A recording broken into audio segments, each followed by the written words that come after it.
Good evening. Welcome. I'm honored and humbled to welcome you to this evening's celebration of an amazing accomplishment, the book that Ginny and Jean Brown have co-created. I'm Deborah Goldstein, and I'm actually an adopted Brown. Jean's sisters, Kirby and Katie, asked Ginny in about 2003 if I could be their big sister, and Ginny accepted. Now, by day, I have a coaching practice. And as I support my clients navigate the challenges of life, we frame out a perspective with the notion that we can't change the event, but we can choose our response to the event. And since the horrible day over 10 years ago, the Browns' response to Kirby's death has been to turn this tragedy into something more than the loss of 3 innocent, motivated, good people. So today, we're going to spend this hour exploring Jean and Ginny's experience of writing this book, share who Kirby was, and what it was like to live through this surreal episode that has changed the course of so many lives. But first, I'm curious for the folks who are here right now, what brought you to this session today? Please write into the chat box why you've stopped in today. What has motivated you to come today? Did you know and love Kirby? Actually, if you knew Kirby, you loved Kirby. Or are you curious about the release of the book? Or are you a coach that's interested in learning about Seek's mission? So please, let your fingers do some walking while I introduce Ginny and Jean Brown, along with Frank Kirby, who's Ginny's brother, who motivated Ginny and Jean to write the book. And I would like to start right in by asking the tough question about emotions as you were writing the book. You know, I love Van Gogh's quote, "It's the little emotions that are captains of our lives and we obey them without realizing it." Emotions come into everything that we do. So my first question to Ginny and Jean is, how did you manage the emotions as you were writing this book? Yeah, it was definitely a difficult process going through all of the emotional stuff. I was talking regularly to a therapist while I was writing the book. That was one thing that helped. But it was really nice also working on it together because it was a chance for us to kind of revisit some of what we had been through and see it in a new light. I think I found there were periods of time where I had to stop. I couldn't sleep. You know, there were just sections of the book. One of the things I had difficulty after Kirby's death was what I would call, I couldn't get out of the tent. You know, night after night, it was just what that experience was like for her. And so I found that as I was writing, there were periods of time where I just had to stop and kind of put it away. And I think that's where working with Frank was really helpful, because I found myself going through these fits and stops. And, you know, I had really started writing a lot of things on like 2016. And then 2017, we really kind of got more serious, Jean and I. And then Frank entered the picture in 2018, right, Frank? Am I? Mm-hmm. No, it's 2017. It was 2017? Yeah, I checked the emails today. Did you? Okay. I was thinking about that, you know, because I'm old now. I can't keep track of time.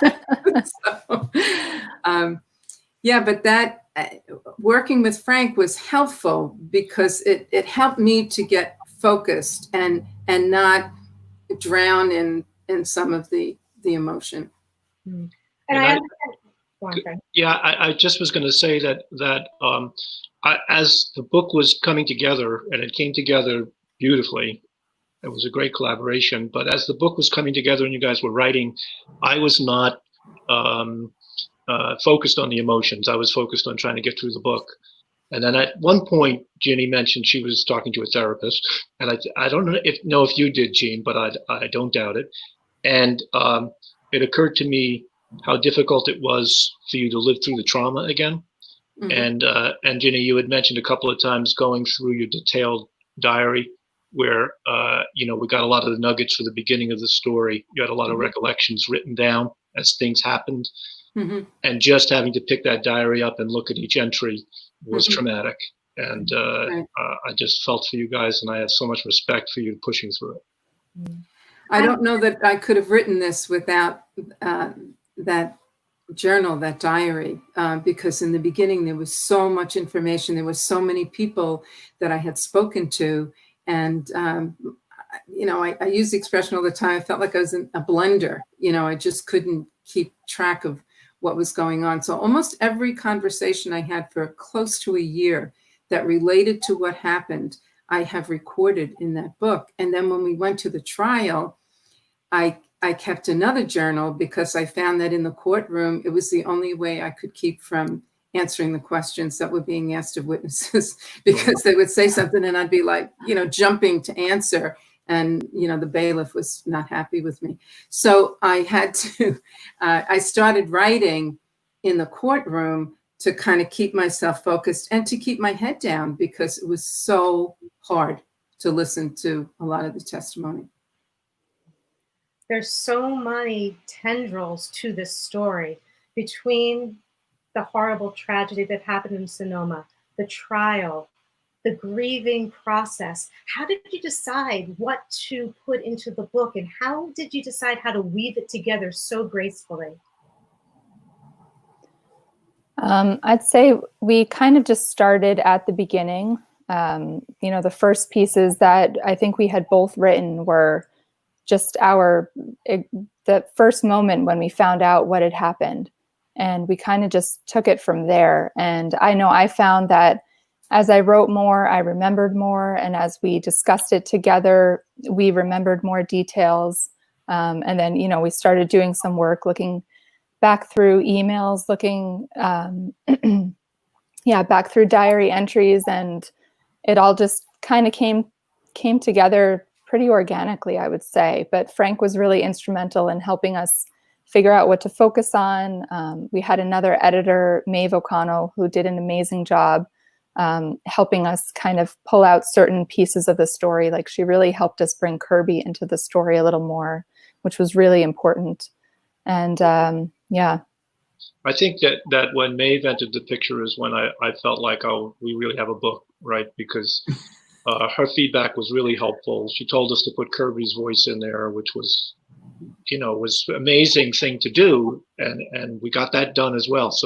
So, and then every subsequent reader said things like, I couldn't put it down. I said, all right, it's a story.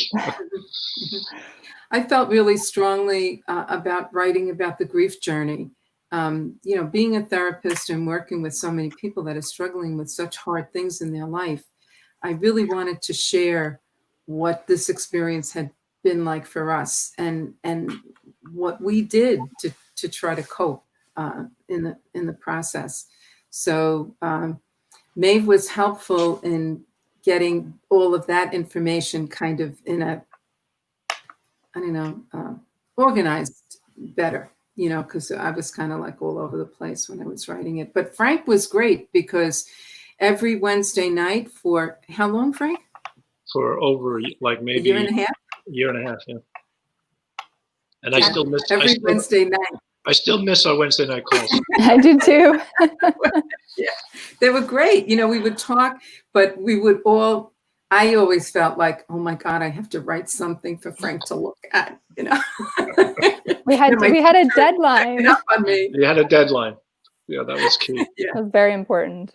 The other thing is that your voice, both of your voices come through in the book. And the other thing that happened organically, which just occurred as it was happening, was seeing the same event, the same grief through a mother's eyes and a daughter's eyes. I thought it was fabulous.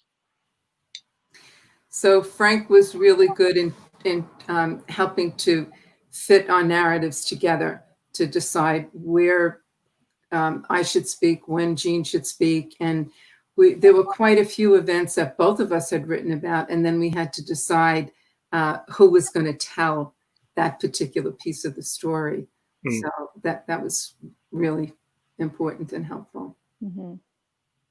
Well, I must say that I read the book expecting to know the events. I feel like I've taken this journey with you, but the way that you put it together and the perspectives that you brought in is offers such great lessons for everybody who's going to put their eyeballs on it. So thank you for sticking with it, and the diligence and the tenacity and the grit you must have taken to bravely and courageously pick up those pens day after day after day. And so now I'd like to invite Bobby Brown in to formally toast to the completion and the release today of this book. Wow. Thank you very much for that. No pressure, Bobby. Endorsement here. Appreciate it. Well, first of all, it's good to be with everybody. And before I get into an official toast, I just want to say thank you to everybody here on the panel tonight and everyone joining on Facebook Live today. We appreciate the constant love and support from everyone here. It's real and we feel it. So thank you very much. Before I give the official toast, though, a special shout out to Deborah, our MC. Not only should you be a professional on-air personality, Deborah, a truly incredible person, and you laughed about being part of the family, but it's not a laughing matter, it's true. You've always been a very, very special friend to Kirby, and through that friendship and through the years, you've become another member of our family. So thank you for all you do for us and for Kirby. We really appreciate it. A toast to my little sister and my mom for a truly incredible accomplishment. I'm really just in awe and so proud of what you've been able to do in telling Kirby's and our story so thoughtfully. I know at times it was really hard, but nobody really can ever take away what you've created here. You've championed Kirby's spirit in a way that only the two of you could. I know she's looking down and is glowing with appreciation for you both being her boys. I think she'd only have a couple of minor edits. We'll get to those offline. But cheers to both of you, and thank you so very much. I'd be remiss, too, if I didn't say thank you to my Uncle Frank. Your time and dedication to this project has been incredible. You should absolutely take all the credit for sure. But thank you. My mom and Jean, could not say enough about your support and your help in this. So we appreciate it. It was my total pleasure. And finally, I'd like everyone here to raise a glass and cheers to the person we're all here for tonight, my sister Kirby. In true Kirby fashion, I am trying something new. It's some kind of crazy Citra hops beer that I haven't had before, but if Kirby were here, that's what she'd make me drink. So here we go. I've got the Cosmo. Excellent. Good choice. So cheers to my sister and to our best friend. Cheers to the one who continues to inspire and teach us how to live unapologetically. Cheers to the one who worked the hardest and always had the most fun. Cheers to the one who surfed, sang, and danced with an unabashed energy and joy.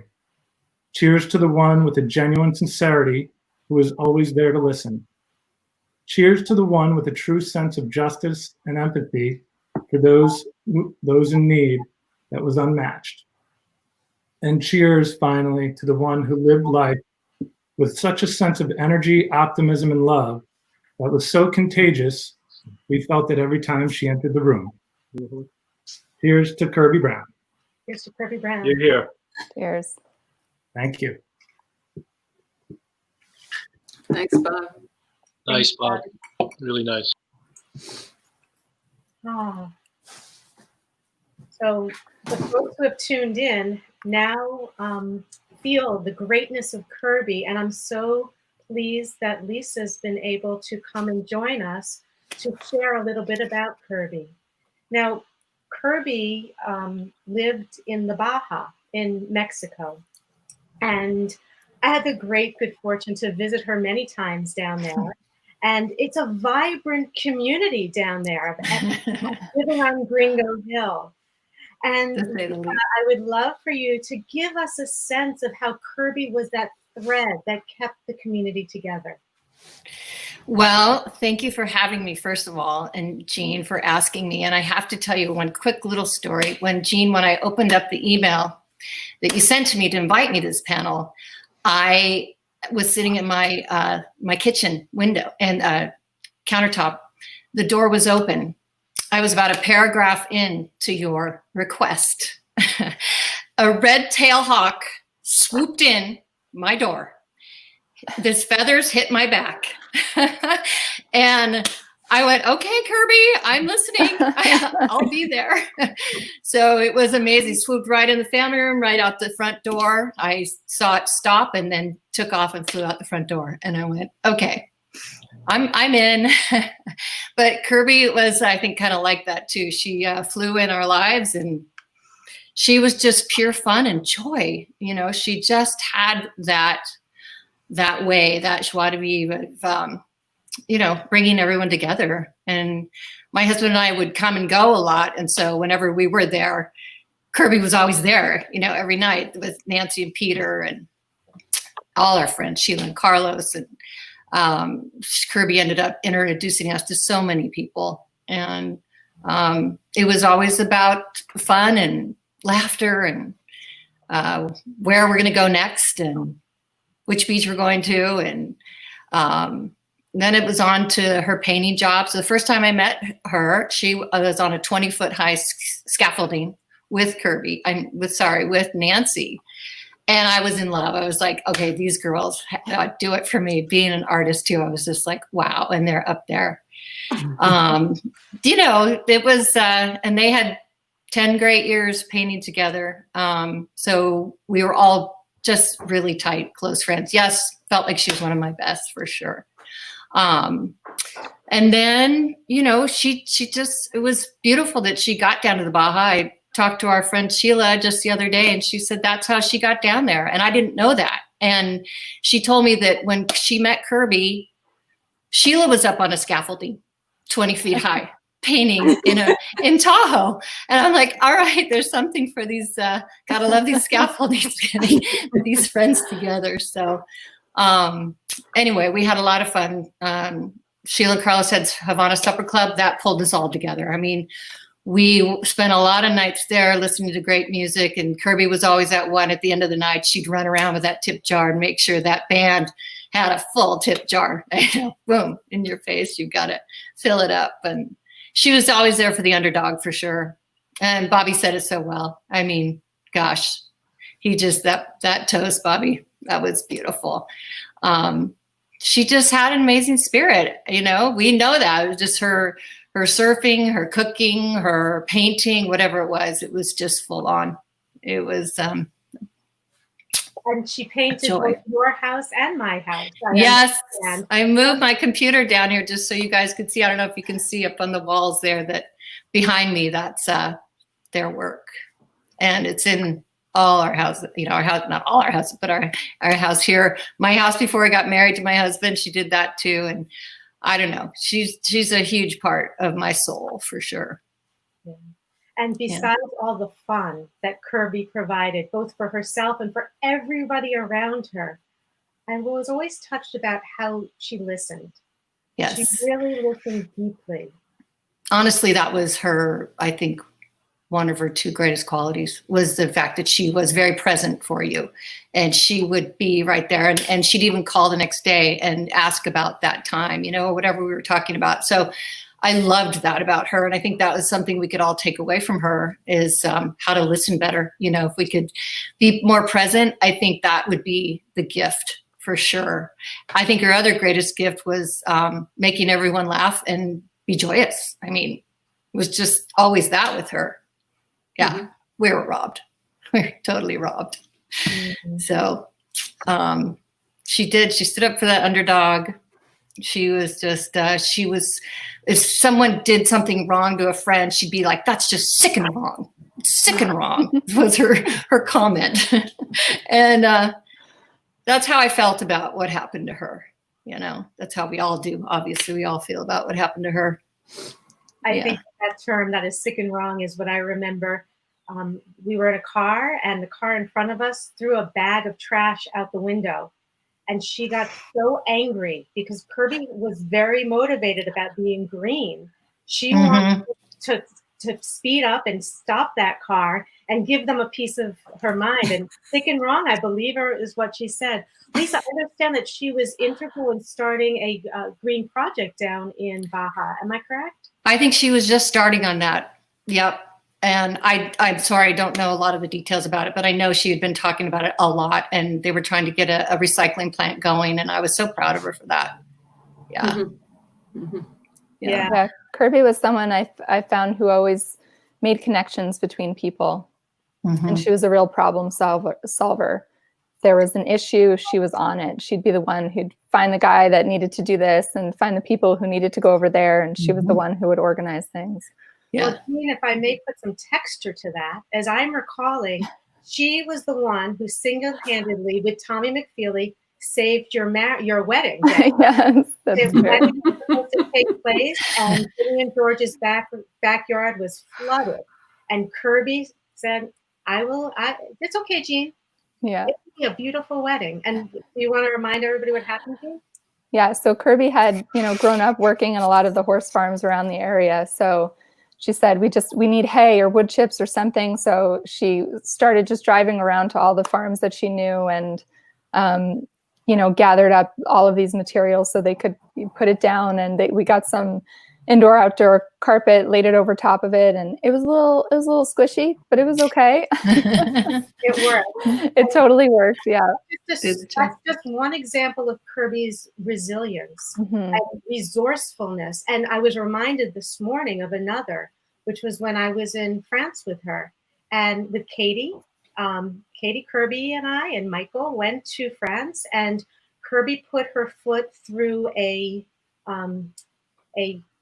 pool filter, and she got a very deep cut in her shin, and it was really painful and it was bleeding. And she said, and we were at a hotel, she said, go and find an egg. I thought, what is she talking about? And she took the egg, and she took the membrane in the egg, and she adhered the membrane to the open cut, and that helped it seal and it helped it heal. So Kirby Beautiful. was amazing at being resourceful. And Lisa, I am also impressed by your resourcefulness. I would love for you to tell folks about the banners that you hung. Yeah. Yes, we had a rather kind of auspicious fortune, if you will, where James Ray's office building was right up the street from my husband's office buildings that we own. So we were able to do this, but we were just so angry. We were just so mad about what happened that we put these banners together, and we actually milled the frames and we hung them over the side of the building. And knowing that, Ray had to drive by our buildings every day, we were pretty happy about that little reminder for him. We also put him on 2 other buildings that over I think it's 750,000 cars in San Diego would see. And we had him up for about a week, and it felt good. Any reaction from Mr. Ray? Yes, actually, they tried to tell us to take him down, and we kind of did the proverbial, sorry, you know what? No, we won't be doing that. And, but after about a week, our tenants were sort of like, okay, maybe it's time. They come down now, and it felt good. We did our little part, that we could, just to make ourselves feel better. And we just wanted to do anything we could. So it was just so sick and wrong of Ray to do that to her that we had to do a little something. It was sick and wrong. And it was a really frustrating time during the trial. And I'd like to thank you, Lisa, for sharing, because I would like to bring a couple of people on now Okay. to talk about the trial and talk about the ultimate frustrations that we all had to manage during this surreal time. We felt it there too. I was so happy the Native American Indians were there. That was so beautiful. And Nancy and Nancy Brazil sends her love to you and Jean Ginny. She wanted you to know. Oh, And, thank Thank you. you. Yeah. Okay. And I Thank you just so wanted much, to Lisa. mention before you leave, Lisa, the beautiful logo, our Seek logo, is actually created by Ida Gustafson, Oh, who nice. has the gallery in Cabo and is Right also such an important part of that community. And Beautiful. she designed that for us very early. You know, And it's when we his first birthday incorporated. today. Oh, happy Today's our birthday. birthday. Yeah. Yeah, yeah. Well, thanks for having So- me, and thanks for keeping Kirby's spirit alive. We miss her every day. Thank Thanks, Thank you. thanks, Lisa. Lots So of love. now, as I mentioned, I'm thrilled that Ross Diskin, Sergeant Diskin, who was Detective Diskin at the time, is going to join us, along with Bobby Mag, who is the family representative of the law side of this incredible ordeal. So Ross, I would love to start with you to help us frame out the trial. I mean, I just thought it was a 3-ring circus, and I'm hoping that you can give a little bit of texture to what was actually going on from a detective's point of view. Right. Yeah. So this trial was like any other trial that we experience, where a lot of people who don't watch trials, they don't know the rules of evidence and that judges make decisions as far as what the jury can hear. Most people believe that the jury gets to hear what happened, that they get to hear the whole story, and then they decide whether or not the person's innocent or guilty. That's not what happens. The jury only gets to hear what the judge allows them to hear. So this investigation was so complex, and there's so many things involved. And part of the reason for the charging was all the prior events that people were in medical distress. And James Ray saw this. He knew this. And in 2009, when Kirby and James and Liz walked into the sweat lodge, James Ray knew that they were going to be in medical distress the moment that they walked into the door, not during the event when people were saying Kirby's not breathing right. The moment they walked into the door, James Ray knew that they were going to be injured. And that's kind of what became the focus of the investigation once we heard everybody's story. So to go through trial and not be able to tell all that to the jury is extremely frustrating, and not just for us, but for the family of the victims. They were, understandably upset that why isn't the jury able to hear what actually happened.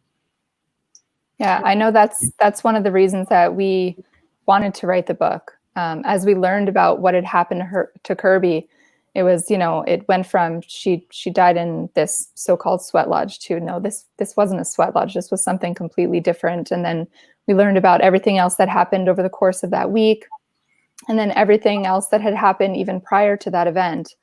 And it was, we were concerned that there was no way all of that was going to fit into the trial. And a lot of it didn't. And so we felt like it was important to try to give more context to the full picture. Right after this had happened, right after Kirby's death, George was really concerned about the investigation in Arizona. And he and Bobby Magnanini went out to Arizona and met with you, Ross, to get a sense of what was going on with the investigation, to make sure that it really was going to be investigated fully. Yes, we were very concerned. I remember talking to George saying, we have 3 people who died, but they're not from Arizona. They're from New York and Minnesota and Wisconsin. But we went and met with Ross's boss, Sheriff Waugh, and then the prosecutor, Sheila Polk. And then we drove from there up to Angel Valley. And I said to George, one thing we can say about these guys is they're good people. So we said, I think we can trust them. And then as the investigation went on, it became more and more. And I mean, I think at some point, Ross, you guys had like 10 terabytes of data from James Ray's business that they were going through in the Rocky Mountain facility. You had to go to California because, of course, once the event happened, instead of taking some responsibility, we learned that Mr. Ray hid out in the gift shop. And then Ross actually came to Angel Valley to look for him, but he said he was never there. And so I was kind of stunned. I said, how can this guy have run this event for a week and nobody got to talk to him. And then it turned out, as Ross, as you said, I guess he had called his lawyer and his public relations people, and they suggested he not talk to anybody and just flee the scene, which is what he did. And it was interesting because we handled both. We helped with the getting witnesses and things for the criminal trial, the criminally negligent homicide trial. We also handled the civil aspect of it for George and Ginny and the survivors. And we, of course, got together with the lawyers who represented Liz Newman and James Shore, as well as a number of people who were injured. And of course, when we looked at Mr. Ray's assets, despite his, what he said on stage, which was own everything yourself, don't trust banks, don't lease. Everything was leased. Everything was mortgaged to the hilt. He had the Palms place in Vegas. He had, house after house after house. And of course, it all went up in smoke. So we were left with an insurance policy on himself and his home for $10 million, but only a policy for $1 million on his business. And so, but what we did, all the lawyers got together and worked to give the most money to, I think, Alicia Shore, because James Shore had young children, and then George and Ginny got some, and Newman's children got some, and then the injured people got some. So it was a very kind of collaborative effort that way. And then the same with the investigation, Ross. You guys had to do a tremendous amount of work, and you were up against, Gibson, Dunn, and Crutcher, and $5 million worth of legal fees, which I don't think you guys see often in Yavapai County. Right. So how did that feel, Ross? I mean, this was big time lawyers coming to your fair town. How did that feel to you? Yeah, it was a little intimidating. I mean, we get to know most of the defense attorneys locally, and we have a mutual respect for each other. But then you have these guys coming from LA that are these $1 million attorneys, and we knew how much James Ray was spending on these attorneys. So it was a little bit, intimidating. But we knew that we had the facts on our side. I knew that I could back up anything that I said. This was a 2-year investigation where I interviewed hundreds of people. And so we knew what our case was. We knew what we had, and we knew that the facts were on our side. I just want to mention something Bob said about James Ray not being there. It wasn't just James Ray. It was his entire staff that fled the area, which created problems for us. Not only we wanted to know what happened, but also we wanted to know who the people were that died. Who are these people? We know that Liz Newman was a Jane Doe at the hospital, I think, for 10 days. Right. We didn't know who she was. And so one of the first projects that we work on when we have a homicide is we track down the next of kin to notify them, that their loved one passed away before they saw it on the news or on Facebook or something like that. And that made it difficult for us to reach out to Ginny and George. We had to figure out who they were on our own without any help from James Ray or his staff. And so that gave us a little bit of a delay in notifying Ginny and George. Yeah. So we heard and we the next day. We heard the next day. Yes. Through a state trooper, not through the person who was running the event or anyone on his staff. Wow. And we had represented another family whose daughter or sister had died at a previous event. Actually, it was one in July that Kirby and James Shore both were at, and both signed up to go to Sedona. And of course, upon learning of the death, when we deposed the people who worked for Mr. Ray, they said, well, he asked us 2 questions. He said, somebody give me the number for the lawyer, and somebody give me the number for the public relations people. And then they covered up. They didn't say anything about this person dying during the event because they wanted, to keep the money rolling in. And one of the other lawsuits that came out of this was actually a class action against JRI, James Ray International, his company, and himself, because people had paid you would sign up for 2 or 3 events and pay in the future for the next 3 years, but all that money was gone. It was all spent. So all these people who had paid about $3 million in total ended up with nothing either, which speaks volumes about him. Yeah. Ross, I'd love to go back to the courtroom, so to speak. I was there quite a few times. So I was able to see what was going on behind the scenes, in other words, within your team, and things that were not able to be discussed in front of the jury. How did that feel to you? And what Sheila was absolutely miraculous in how she navigated. Could you speak for a couple of words about that? Sure. Yeah, Sheila did a great job with this case, and she got it. She understood. She knew what had happened.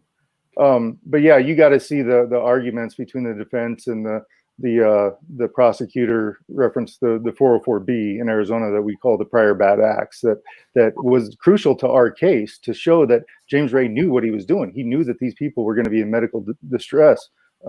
Back to 2005, there was somebody that we believe had heat stroke and had to be transported to the hospital. And James Ray knew that. And he was furious back then that somebody called 911. We wanted the jury to hear that so that they could understand they could understand what was in James Ray's mind in 2009 in October when he ran the sweat lodge. And all this investigating that we did, what ended up being useless as far as for the trial because we couldn't use it. And that was extremely frustrating. And just going back real quick to something Gene said about the Native American communities, they reached out to me early on, and they were very concerned with this case. They wanted to put on sweat lodges for me so that I could see what a real sweat lodge was. And it quickly became apparent that what James Ray did was not a sweat lodge. Yet we were in court calling it a sweat lodge. And so the Native American community was very upset about that because what James Ray did was not a sweat lodge. It was a heat endurance challenge, and it was very dangerous and nothing like the Native American tradition.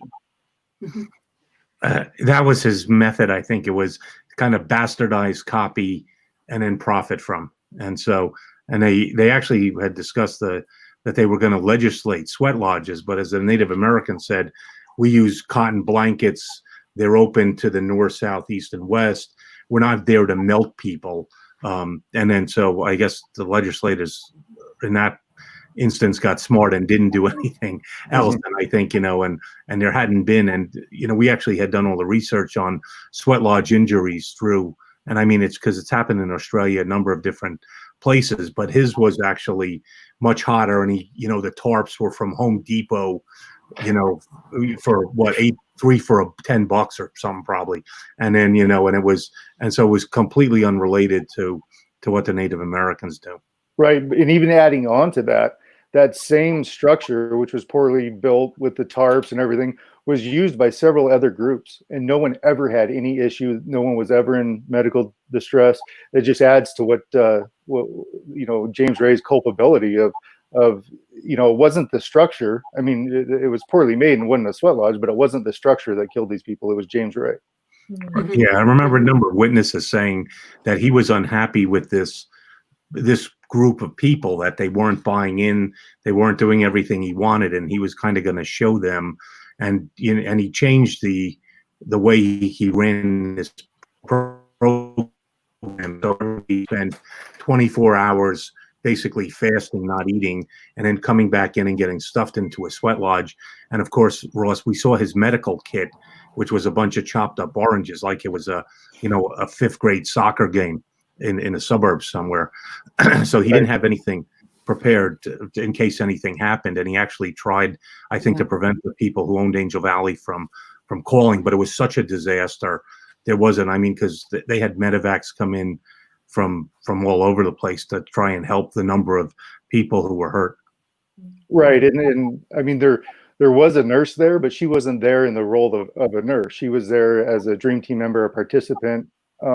And afterwards, James Ray claimed, well, I had a nurse there. Well, that was just a coincidence that she happened to be a nurse. But yeah, she was somebody's girlfriend, I remember. She wasn't a trauma nurse. She was an oncology nurse. Right. Okay. So if somebody had cancer, she would have been great. But unfortunately. Yeah, I remember when we found the first aid kit and photographed that, and I knew that was going to play a role at trial because it was just laughable. There's nothing you could do with that to help anybody. The whole fact that he was challenging them to do something that was physically dangerous, people were willing to take a risk, but he did nothing to minimize their risk. There was no risk management plan. And that was one of the things that totally shocked us, that there was no medical support available. You know, he talks about this as it's like a marathon, you know, it's a challenge. And I remember hearing him say that on television. I'm thinking, and in a marathon, there's water stops and there's a medical tent, Right. and there's support available if people are struggling or having difficulty. Right, and not just that, but before the sweat lodge, he tells them what they're going to experience. He tells them you're going to feel like you're going to pass out, like your skin is burning off. You're going to feel like you're going to die, and that he presents that as the desired result. Those are symptoms of heat stroke, and he presents that as the desired result. So when Kirby's sitting in there experiencing that, she says, "Well, she's thinking, well, this is what James Ray said would happen. This is what's supposed to happen," and that's part of the reason for the charges. Right. Ross, I have one last question. Sure. We were all in the courtroom when the judge sentenced James Arthur Ray. Yes. Curious what was going through your mind as the sentence came out, and you can share what the sentence was, and please tell us what was going in your mind. Yeah, you know, and we were kind of expecting a light sentence from this particular judge. He kind of had that reputation, and throughout the trial, he seemed to be very hostile towards the prosecution, almost like he was angry with us for even charging James Ray with a crime. And so we were expecting a light sentence. What the sentence was 2 years per victim, but the judge allowed him to serve those concurrently, meaning at the same time. So even though it's a total of 6 years, he got to serve 2 years for each victim at the same time. So he only served 2 years, which happens to be about the amount of time that it took me to investigate the case. Probably longer, Ross. And I mean, yeah, and he actually got the time credit for having been in jail before. So I think he was in about 20 months for killing 3 people. Right, So, and that's pretty frustrating. And we had already served 2 years without Kirby. Right, and then and his sentence doesn't end. That's right. We have a life sentence. Well, Bob and Ross, thank you so much for joining us. I so appreciate you having shared the legal and the law part of this experience.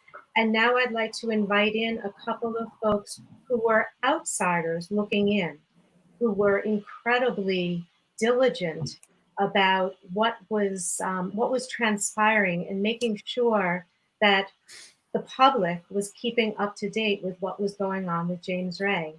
So I'd like to welcome Connie Joy, as well as Jason Jones, who frankly I've only known as a salty droid. So I'd like to start by asking Connie a couple of questions, because Connie, in fact, you were in James Ray's inner circle before this event, and you wrote a beautiful and powerful book about the event. So could you please share with us what you were thinking about as the trial was going on and when the verdict came out and afterwards?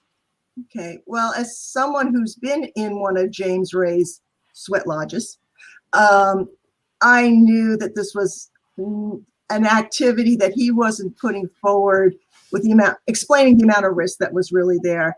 When you say, Jenny, that we were willing to take on the risk, he would say that you may think you're going to die, but you're not.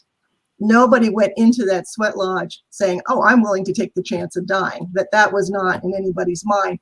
But I could tell from the year I was in it and from the years after, it was getting worse.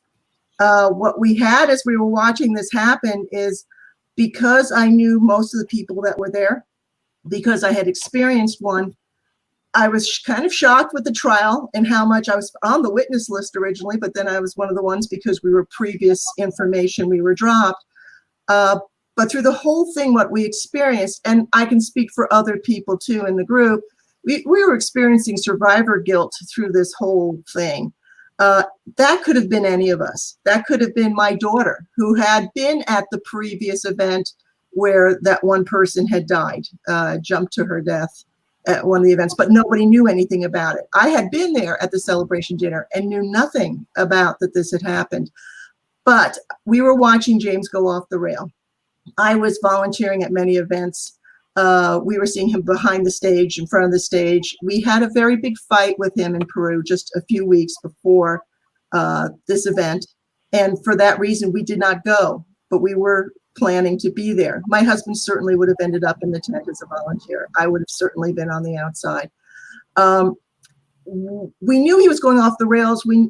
I would not have been shocked if somebody had been injured, but I would have to say nobody expected him to bake people to death. I mean, that's just beyond any logic that you could even imagine in your brain. So what we were experiencing as a group is we were going through the shock and then the anger and then the grief, and then something would happen again where the shock would happen again. And after a while, I would say that, nothing he did surprised me anymore, but he could still shock me.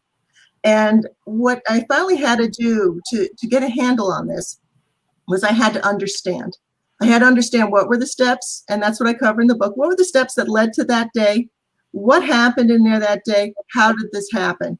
Because people weren't blindly following a cult leader. That's not the case. These were smart, intelligent. To be able to afford these events, you had to be doing something right financially. You were going to improve yourself. You wanted to be a better mother, a better sister, a better employer, a better person. And that's why you were there. Nobody signed up to go die. So I think what was great about Ginny and Jean's book is that you come back up to that understanding. One, I could read, when I was reading the book, I could see your understanding. You're starting to make sense of things that didn't make sense. And I think the process of writing helped, but I think your book's going to help so many people who are dealing with a situation where even if you knew this, even if it's the death of a parent who was elderly and you expected it, never mind the shock of a young, vibrant child who was going off for a self-help seminar, you're able to start to peel through the pieces, and it's different from everyone. And I think the unique thing about the book is Jean's coming from it from a place of a sibling, a sister. Ginny's coming from it from the horrendous place of a parent losing a child. And I think that's what's great about the book. Thank you. Thank you, Connie. Now, Jason, or should I call you Salty? I don't even know. Your choice.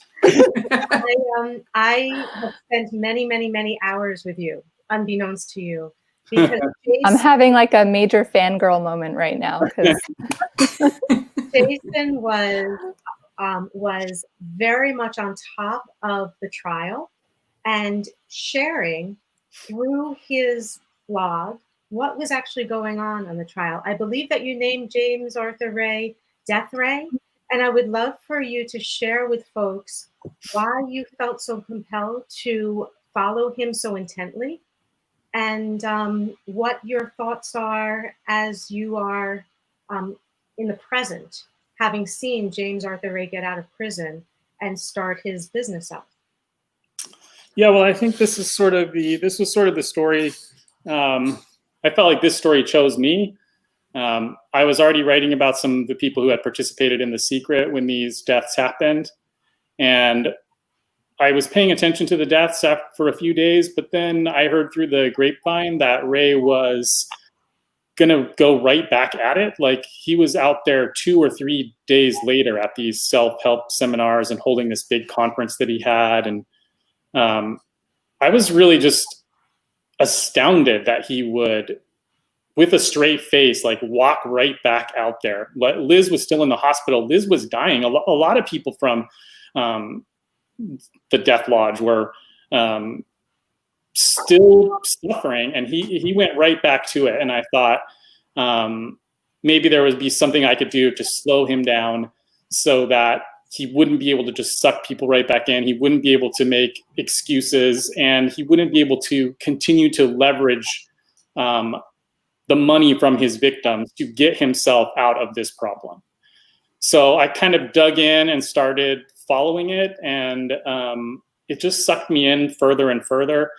So many members of the families involved were open to talking to me. A bunch of people from the industry talked to me. A lot of the victims talked to me. So I was just getting, as the years went by, I just got deeper and deeper into it. And I'd say now, all these years later, it's almost full circle in that he got out of jail. He's right back at it. He's doing the same thing. He's victimizing people with the same lies he was telling before. He's barely changed his shtick at all.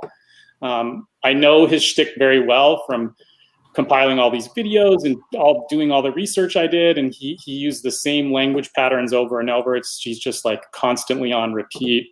And he's just stealing other people's work and kind of putting it in his own more aggressive, less philosophical terms. And he's just keeping right at it, which I was shocked in 2009 when that happened. And I'd say I'm still pretty shocked that he's able to do it and that people are still signing up and lining up to attend these events by this guy who is just completely, sick and wrong, I guess is what we're saying now. Sick and wrong.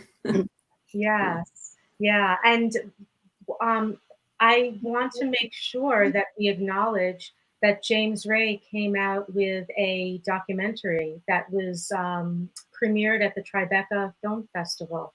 Jason, do you have anything to share about your feelings about that? Well, that movie was a CNN Films movie, which I felt was really frustrating. And I thought that was a really telling part of the book, was when Ginny goes in to do, I think it was Larry King, and she's got like an important message that she's going to deliver. And King really just wants to ask her sort of about the trauma and watch her kind of suffering, but doesn't want to let any substance like creep into the show. Mm-hmm. And I found that so, that's just indicative of the way the press behaves through this. CNN was essential in building this man up. He made appearance after appearance for free on all these different media outlets, but especially CNN. And they rode him up while he was famous, while they could say, here's a guy who appeared on Oprah. They booked him over and over on these shows. And then when the inevitable tragedy occurred, they took no sense of responsibility. They didn't change at all. They're bringing the families on. They're wanting to ride it down like a train crash or a fire and just stare at the flames without getting onto the substance or talking about anything that could prevent this kind of future, like this kind of tragedy from happening in the future. And that movie, I think, was just, it had no perspective from the victims. It was just letting him have his say, as if this man hadn't already had enough say. But he just got to stare at that camera and talk and talk. Fortunately, he made himself look a fool, I thought. And he actually, he came off as quite evil. And I thought, I was at the premiere showing, and I felt like the reaction in the theater was very negative towards him. Mm-hmm. But before he had appeared on the red carpet with his arm around the director, and he was tweeting about it like he was doing some kind of victory march, even though his evil was just dripping through that movie. So I kind of liked the movie in that they captured him sort of being the complete narcissist that he was, but the complicity of the media in the whole affair from start to finish, from well before Kirby got involved until still today, there's never been any kind of attempt by the media to make it right at all. Well, that's why my mama always used to say, don't believe everything that you read in the papers or see on TV. So I'd like to thank you both, Connie and Jason, for coming and sharing your piece of the story. And I very much appreciate putting a face to a name, Salty. I got to meet Jason at Tribeca because George and I went, and I was standing outside the theater on that opening night to let people know who were going in to watch this, that this documentary was not the whole story of what had happened.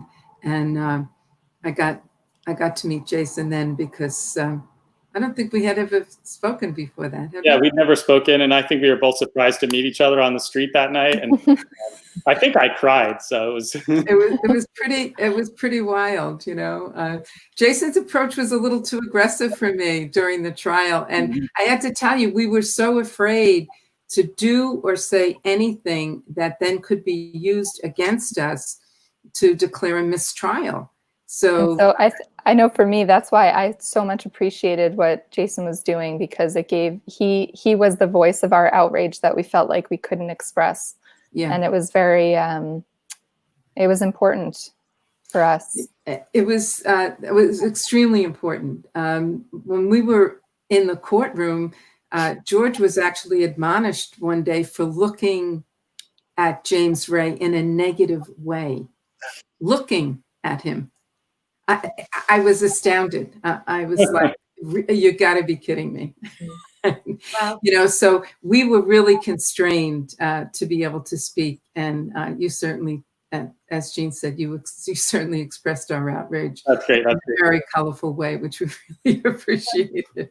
Jenny, I remember that from being in the trial. I mean, he was sitting there goofing around within a foot or two of you sitting there and the other people sitting there. And I was just thinking, where is his mindset? And again, that stretch to try to understand, and that George would be admonished for giving him a dirty look. He's lucky he was standing. I mean, again, you have to, I give you so much credit, Jenny, you and George. You're a blessed couple. The strength you showed throughout that trial and afterwards was truly amazing. and that's a great segue for us to start to close this quick hour. So we've taken a look back at what has brought us to today. And now I'd love for Ginny to tell us about what the Browns have been doing in order to ensure that this kind of tragedy never affects anybody again. When Kirby died, we knew we had to do something. We had to take some kind of action. And we all wanted something positive to come out of something that was so incredibly, absolutely preventable and ridiculous. The more we learned about the self-help industry, the more concerned we were that there were other people out there scamming people, real charlatans. And I'm a fan of self-help in that, in terms of people need to seek. So we didn't want to say, don't seek. We just want to say, like, could we do something about the people that are out there? Can we do something to get them to be more ethical and safe? So we created Seek Safely, an organization to primarily educate. So to educate the public about the fact that this self-help industry has a lot of problems to it, you know? So we really want to try to get the practitioners to sign onto a promise to say that they're going to practice in an ethical and safe way. And then we really want to get the seekers, the consumers of self-help, to just be more aware, of who you're listening to, what you're believing, what they're asking of you. Keep your eyes open to your physical surroundings, understand what sensory deprivation can do to you in terms of diminishing your capacity for rational decision making. So we really wanted to make some kind of change, to make some kind of difference. And our organization is tiny, but I've received emails from around the world. People who came across our information and changed their mind about what they were going to do or where they were going to go, or were able to tell us different stories. And what we've learned about the industry is people are scammed, they're hurt, they lose their income, they're emotionally scarred, and sometimes very physically, very badly injured, and they have nowhere to go because they're often not believed, they're shamed. The teacher might convince them that it was their fault.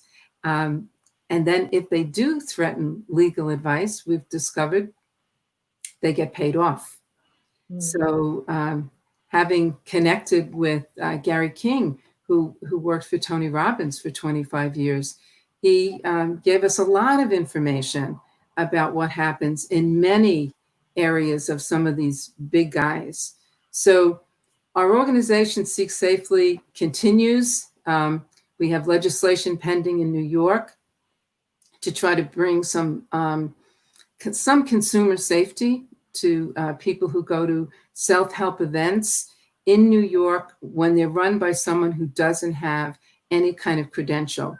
Because the thing that's really ironic here is if he had been credentialed, if he had a license, he was a convicted felon, his license would have been taken from him. But without a license, he can go back and do whatever he wants. Mm. So, you know, we just want to see some more protection for people out there. And I think that for me, writing the book was, I've done everything I can. I've done everything I can to both have people know who Kirby is, and I've done everything I can to let people know that there's danger here, and people need to be really aware. They need to enter things with an open heart, but open eyes, to be able to make really good decisions about how to conduct themselves and who to believe and what to do. So legislation is an ongoing process, and in 2 weeks, on July 15th, at the same time, from 7 until 8 o'clock in the evening, there will be a book discussion, question and answers by Jean and Ginny. So there will be information on the website about that. So people, after reading the book or becoming curious because of what they heard today, will come and learn more, both about the Brown story and Kirby's story, and how people are able to seek safely. So our time is coming to a close. And, you know, in the Brown family, it's usually George Brown, Ginny's husband, that gets the last word. But since George is not on screen this evening, Ginny, would you like the last word? Thank you. I would, especially since he's not here.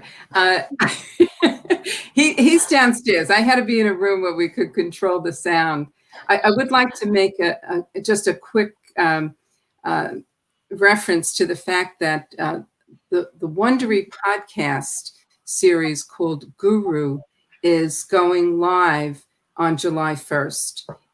This is a 7-episode exposure of what happened in Sedona, coming at it from many different angles. And it's quite serendipitous that it's happening at the same time as this book is being released, because it's telling the same story. And we're getting I've done a lot of interviewing with them. And I think this is going to get a lot of attention. And we're hoping that that will also bring people's awareness to the book as well. I'd like to raise a glass to toast Mike Kirby, who was a giver and a gatherer. She has connected me to so many wonderful people. And in the last 10 years, she's connected me to even more wonderful people. The people who are in Arizona, the Native Americans who stood with us during the trial, to the Newman family, and to the Shore family. We've become forever friends. I know that there are many people watching tonight that I may never have met, but we're now connected. And we're connected because Kirby was the great connector. So I want to thank you for being with us tonight. I want to thank you for wanting to hear our story. And I would urge you to buy the book and then write a really good review. That's going to help our Amazon rating. This is what I've been told. But cheers. Cheers. Cheers. Thank you. Cheers. Tequila. Thank you to our editors, and a